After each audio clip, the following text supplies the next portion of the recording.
नमस्कार, व्योम टीवी के पेज पर मैं उमेश श्रीमान आपका पुनः स्वागत करता हूं।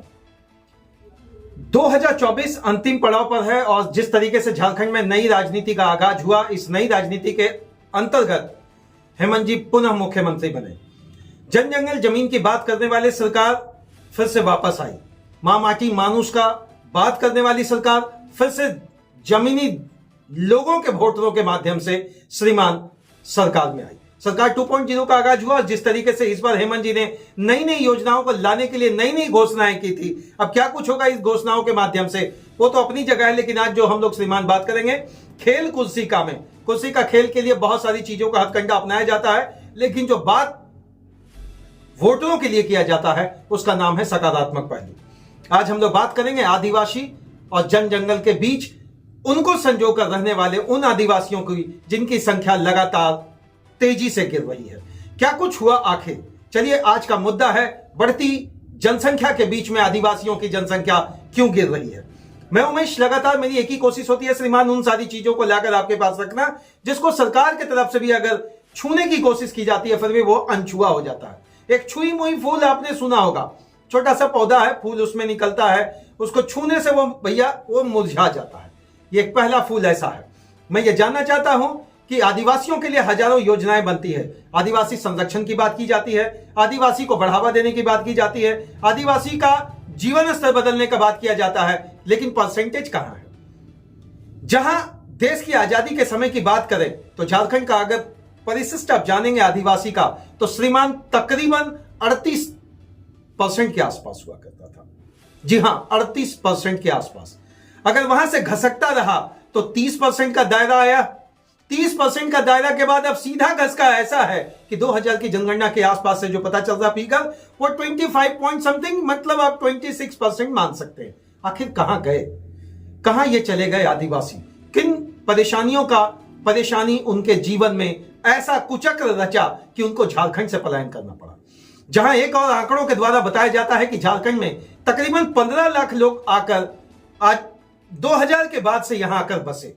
मतलब झारखंड का नवनिर्माण होने के बाद, बिहार से अलग होने के बाद तकरीबन 15-16 लाख बाहर से लोग आकर यहां बसे, एक बेहतर जीवन यापन के लिए, एक बेहतर मैनिपुलेशन लाइफ को स्टैंड बाय करने के लिए, एक बेहतर लिविंग स्टैंडर्ड को सर्वाइव करने के लिए। लेकिन आदिवासी कहां? यूं तो आदिवासियों के लिए बहुत सारी सीटें रिजर्व की गई। विधानसभा के अंतर्गत 28 सीट झारखंड को बताया जाता है, लेकिन आप जब पूरे समीकरण को समझेंगे तो तकरीबन 36 से 39 सीटों का ऐसा इजाफा है जहां आदिवासी बड़े बहुल वोटर के रूप में जाने जाते हैं। अब ये 28 सीटों का समीकरण में तो चलिए आप मानते हैं कि वहां नेता बन जाते हैं, वहां जनजाति या जाति से नेता बनकर उभर कर निकल जाते हैं और उनके लिए भी यह बहुत बड़ी बात होती है कि उनके जीवन स्तर को कैसे बदले। लेकिन क्या बदलता है? क्या उनके जीवन को कोई छू पाता है? क्या उनके दर्द को कोई समझ पाता है? आदिवासी पलायन क्यों कर रहे हैं? आदिवासी चले कहां जा रहे हैं? श्रीमान, जिस तरह से आधुनिक होड़ बढ़ रहा है, आधुनिकता का शिकार हर जाति हुआ, हर धर्म हुआ, हर शिकार हर जगह के लोग हुए। गांव गांव शहर की ओर बढ़ा, शहर शहर बड़े शहर की ओर बढ़ा, बड़ा बड़ा शहर महानगरों की ओर बढ़ा और इतनी सारी सुविधाएं बढ़ी। ऐसे में आदिवासी की जनसंख्या न केवल बढ़ने के बजाय नगण्य की ओर अग्रसर है। सरकार इस पर नहीं चेती तो सोचना पड़ेगा। कुछ चंद कारण ऐसे हैं कि इनके पलायन को लेकर हम लोग समझ सकते हैं। आदिवासियों की संख्या झारखंड में जो गिर रही है उसको लेकर हम लोग विश्लेषण के तौर पर यहां समझ सकते हैं। नंबर 1, जीवन यापन की होड़ में जहां 14 लाख से ज्यादा व्यक्ति आकर यहां बस गए, वो अपनी जीवन यापन अच्छे ढंग से करने का एक नया प्लेटफॉर्म तैयार करने में सफल रहे। वहीं आदिवासी अपने पुराने प्लेटफॉर्म जन जंगल जमीन, वही जंगल से पेड़ पौधा लकड़ी को काट कर बेचकर, फल फूल ये सब चीजों को बेचकर अपने जीवन यापन करने में थे, वो यहां से निकल गए। अब रोजी रोटी की तलाश में निकले तो जनसंख्या यहां से घसका और विशेषकर वो बिहार गए, उड़ीसा गए, बंगाल गए। बंगाल का बात कहा जाता है कि बंगाल में रोजी रोटी या इंडस्ट्रियल जोन हमारा झारखंड के बगल में सबसे ज्यादा बेहतरीन स्थिति में है, तो वहां लोग अधिक मात्रा में पलायन गए। उड़ीसा में भी इंडस्ट्री सेक्टर बहुत अच्छा डेवलप किया हुआ है, खासकर स्टील की बात करें तो वहां भी मजदूर तबके के लोग वहां पर गए। आखिर झारखंड में क्या हुआ? अब तो आंकड़ों के तौर पे पता चल रहा है कि बिहार भी पलायन किए हैं। जहां बिहार से लोग आकर, उड़ीसा से लोग आकर, बंगाल से लोग आकर, यूपी से लोग आकर, पंजाब से लोग आकर, गुजरात से लोग आकर, राजस्थान से लोग आकर अपनी रोजी रोटी की तलाश झारखंड में किए, वहीं पहला तकबा जो निकला था जिसके हवाले यह राज्य था उसका नाम था आदिवासी, वह यहां से घसक कर दूसरे राज्य गए। दूसरा सबसे बड़ा हुआ कि इनके लिए बहुत सारी चीजें योजना के तौर पर आई। जनजाति कमीशन बनाया गया, जनजाति आयोग के माध्यम से इनकी स्थिति में सुधार की बात की गई, लेकिन धरातल पर कितना बेहतर है, धरातल पर कितना कुछ समीकरण बन रहा है, यह आज भी एक सवाल का निशान, सवाल निशान पर, मैं तो सीधा कहूंगा यह हाशिए पर खड़ा है। आप पलायन की बात की तो हम बाद में बात करेंगे, पहले जिन चीजों की बात करेंगे उनमें शिक्षा का सुधार स्तर कितना हुआ, उनमें स्वास्थ्य को लेकर कितना जागरूकता फैलाया गया, क्या जिन जगहों में आदिवासियों के लिए हॉस्पिटल बनाया गया डॉक्टरों का डिपोटेशन हुआ क्या, या जिन जगहों में स्कूल किया गया, वैसे जंगल जनजाति जहां रह रहे हैं जंगलों में, उस जगह में अगर टीचर का ट्रांसफर हो भी जाता है, क्या वो 100% अटेंडेंस के साथ उनके जीवन यापन को बदलने के लिए सक्षमता से अपने शिक्षण प्रणाली में पूरा एफर्ट लगा रहे हैं क्या?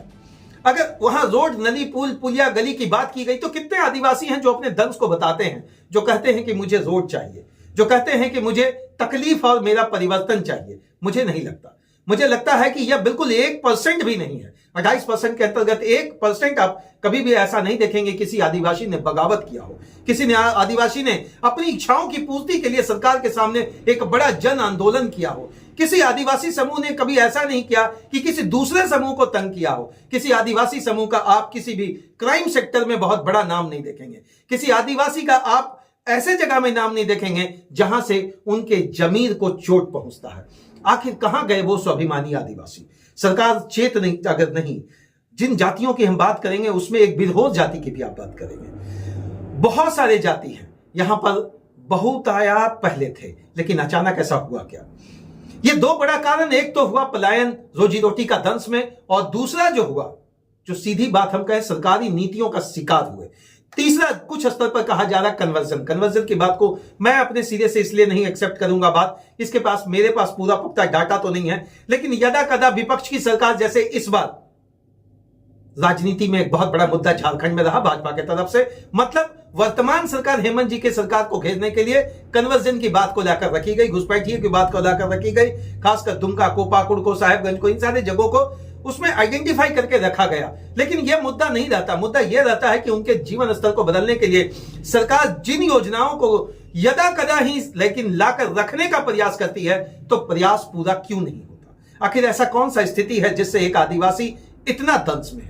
उनकी जमीनों को लेकर सीएनटी रूल्स तो आप बना देते हैं, लेकिन उनके जमीनों पर सीएनटी रूल्स बनाने के बावजूद उस पर इंडस्ट्री लगाने का प्रयास क्यों नहीं होता? क्या कोई कंपनी सीएनटी को अपेंड कर या उसमें छोटा बहुत संशोधन करके उनके क्षेत्र में रोजगार का नया प्रोत्साहन स्कीम क्यों नहीं लाती? आदिवासी का दंश कौन समझेगा? आदिवासी का दुर्दशा को कौन दूर करेगा? आदिवासी का दशा और दुर्दशा के बीच में जिन जगहों को चिन्हित कर आप विधानसभा में विधायक तो बना देते हैं, लेकिन उनका जीवन यापन में परिवर्तन नहीं।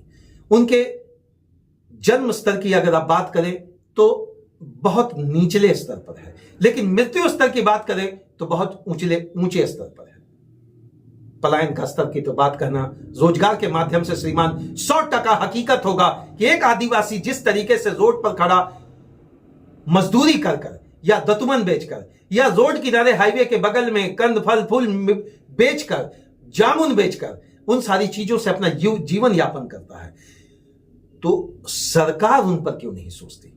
उस जगह विधायक भी होते हैं, उस जगह मंत्री भी होते हैं, उस जगह के संतरी भी होते हैं, उस जगह के सांसद भी होते हैं। क्या केंद्रीय योजना उनके तक नहीं पहुंच पाती? या विधानसभा से निकला हुआ धरातलीय योजना जिस पर ठोका जाता है कि यही वोटर हैं हमारे, और मैं जन जंगल जमीन और मां माटी मनुष्य की बात करूंगा। श्रीमान, मैं माननीय हेमंत जी से जरूर अनुरोध करूंगा, आप जिस समुदाय को लेकर बड़ी राजनीति खड़ा किए, हालांकि आज आप झारखंड के मुख्यमंत्री हैं, लेकिन केवल झारखंड के मुख्यमंत्री का तकवा जनजाति को बदलने के लिए काफी नहीं है। आप जिस जनजाति और जातियों का उद्धार के लिए आपको राजनीति समीकरण में एक दूसरा मौका मिला है, हालांकि यह चौथा मौका है आपका, लेकिन 2.0 का जो नाम दिया जा रहा सरकार का, श्रीमान मैं तो एक ही अनुरोध करूंगा, उनका भविष्य कौन बदलेगा?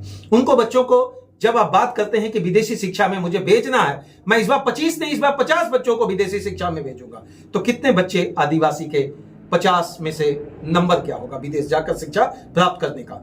आदिवासियों के अंतर्गत मेडिकल कॉलेजों में एडमिशन का क्या संख्या है? आदिवासियों के अंतर्गत अगर निकालते हैं उनके जनजाति और जाति से इंजीनियरिंग कॉलेज में, बड़े बड़े इंजीनियरिंग कॉलेजों में एडमिशन का स्थिति क्या है, आदिवासियों की संख्या में से जब आप निकालेंगे तो कितने ऐसे हैं जो टॉप क्लास के ऑफिसर रैंक में हैं, कितने ऐसे हैं जिन्होंने जेपीएससी एग्जाम पास करके उन चीजों को धरातल पर लाने का कार्य किया जो कि एग्जीक्यूटिव का फर्ज होता है। मैं तो सवाल पूछूंगा श्रीमान, मेरा तो काम है सवाल पूछना। हम तो पूछेंगे कि पेज से लगातार मैं उन अनछुए चीजों को आपके पास लाकर रखता हूं जहां झारखंड के लिए एलिफेंट इन द रूम बना हुआ है।